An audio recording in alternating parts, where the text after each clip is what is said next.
2024 में किस गठबंधन को मिल रहा किन पार्टियों का साथ, 2019 में क्या थी स्थिति, एनडीए और इंडिया गठबंधन में कौन किस पर भारी। सियासी उठापटक है या चुनावी चाल, नेताओं के बोल और इरादों में क्या है अंतर, राजनीतिक दंगल में कौन किस पर है भारी, हर सियासी दांव की इनसाइड स्टोरी प्रजातंत्र।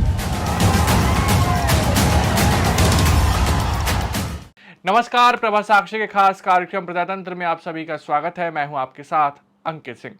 लोकसभा चुनाव पूरी तरीके से दहलीज पर है। सभी राजनीतिक दल अपनी अपनी तैयारी में जुटे हुए हैं। अब तक की जो स्थिति बनती हुई दिखाई दे रही है उसमें ऐसा लग रहा है कि लोकसभा चुनाव में मुख्य मुकाबला भाजपा के नेतृत्व वाले इंडिया गठबंधन और विपक्षी इंडिया गठबंधन के बीच ही रहने वाला है। ऐसे में बड़ा सवाल यही है कि आखिर किस गठबंधन की कितनी ताकत है, 2019 की तुलना में इस बार कौन से दल किस गठबंधन के साथ है, 2024 के चुनाव में इसका क्या असर पड़ने वाला है।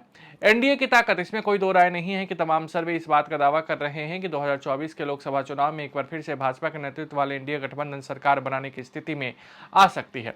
एनडीए में भाजपा के बड़े सहयोगियों की बात करें तो उसमें बिहार के मुख्यमंत्री नीतीश कुमार की पार्टी जदयू, एकनाथ शिंदे की शिवसेना, अजित पवार गुट की एनसीपी और जयंत चौधरी की आरएलडी शामिल है। इसके अलावा उत्तर प्रदेश में संजय निषाद की पार्टी निषाद पार्टी, ओम प्रकाश राजभर की सुभाषपा, बिहार में उपेंद्र कुशवाहा की पार्टी, रामविलास पासवान की पार्टी के दोनों गुट और जीतन राम मांझी की हम एनडीए के साथ है। दक्षिण भारत के राज्यों में भाजपा ने कई छोटे छोटे दलों के साथ गठबंधन बनाने की कोशिश की है, जो कि इसकी ताकत को बढ़ाती हुई दिखाई दे रही है।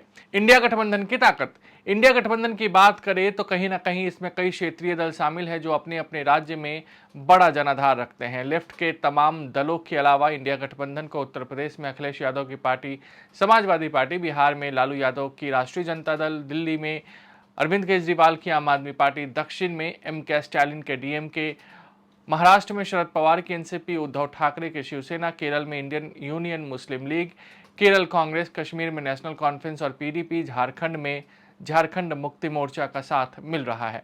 ऐसे में यह गठबंधन में कागजों पर काफी मजबूत दिखाई दे रहा है।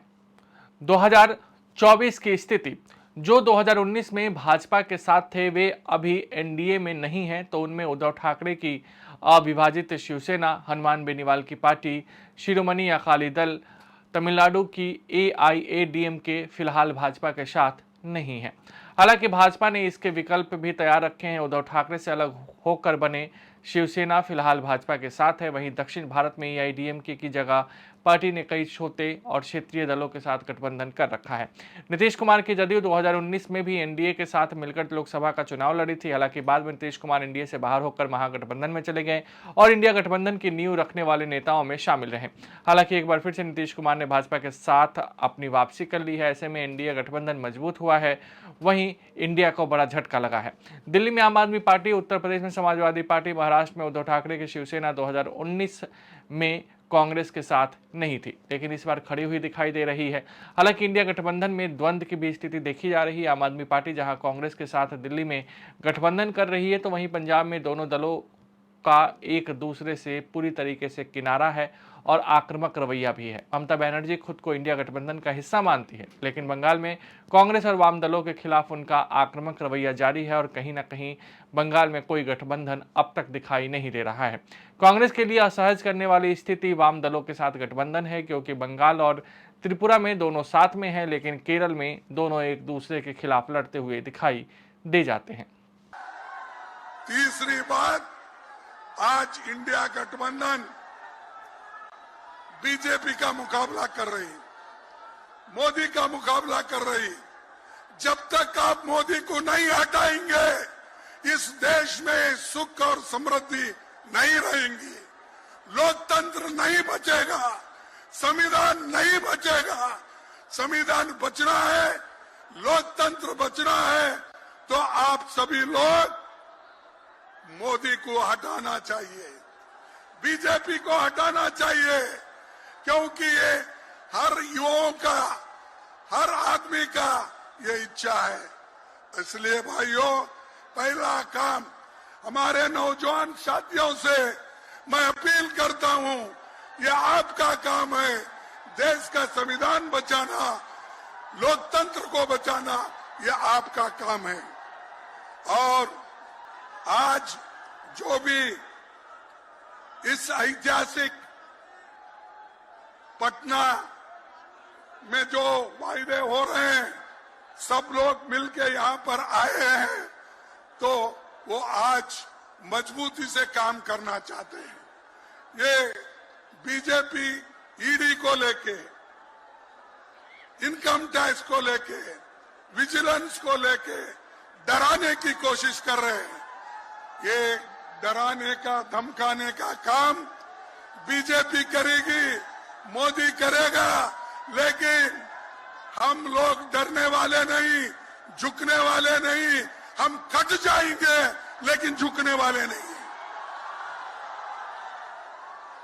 तो ये इसीलिए तो आज लालू जी के ऊपर इतने केस है, वो जब छुटाते हैं एक के बाद एक केस करते हैं, लेकिन उन्होंने कभी सरकार के सामने झुके नहीं, सरकार के सामने कभी उन्होंने शरण नहीं गया। लेकिन तेजस्वी जी कहां गए? उनके चाचा शरण में गए, आपके चाचा शरण में गए और बोल रहे हैं बाहर जाके, मैं थोड़े दिन के लिए बाहर गया था। ये तो नीतीश ने बोला ना। नीतीश ने क्या बोला? थोड़े दिन के लिए बाहर गया था, मैं फिर वापिस आया हूं, आपके चरणों में ही मैं रहूंगा, ये उसने कहा। लेकिन आपके चाचा तो मामू की चाय पीने के लिए गए हैं। आपके चाचा मामू की चाय पीने के लिए गए हैं, लेकिन कल वो चाय पी के वापिस आएंगे, फिर नहीं लेना आपको, फिर उनको वापिस नहीं लेना। इसीलिए जो लोग आइडियोलॉजिकली तत्वों के ऊपर अपनी पूरी शक्ति नहीं लगाते, तत्वों के आधार पर लड़ते नहीं, उन लोगों को